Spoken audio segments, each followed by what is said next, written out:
మొన్న కృష్ణానది బ్రిడ్జి పై నుండి తన భార్య తనను తోసేసిందని అతను చెప్పాడు కదా! అయితే ఇప్పుడు అటు తిరిగి, ఇటు తిరిగి అతనిపైనే కేసు నమోదైంది. అయితే మొన్న కర్ణాటకలో కృష్ణానది బ్రిడ్జి పై నుండి వైఫ్ అండ్ హస్బాండ్ ఇద్దరు అలా బైక్‌పై వెళ్తున్నప్పుడు తన భర్తతో ఆ అమ్మాయి మనం సెల్ఫీ తీసుకుందామని చెప్పి బైక్ దిగి పక్కన పెట్టించి బైక్‌ని, ఆ తర్వాత సెల్ఫీ తీసుకున్న క్రమంలో అతని భార్య అతన్ని నదిలోకి తోసేసింది కదా!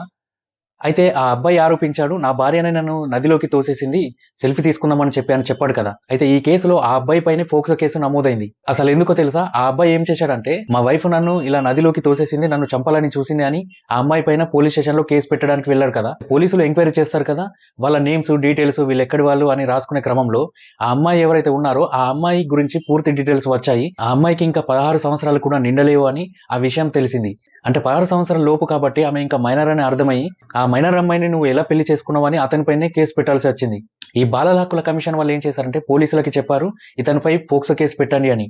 వాళ్ళు వెంటనే పోలీసులు పోక్సో కేసు అతనిపై నమోదు చేశారు. అయితే ఇందులో ఆ వైఫ్ ఏం చెప్తుందంటే, లేదు మా ఆయనని నేను ఏం చేయలేదు. ప్రమాదవశాత్తు అతను నదిలోకి పడిపోయాడు. అంతేగాని నా భర్తను నేను నదిలోకి తోసేయలేదని ఆమె చెప్తుంది.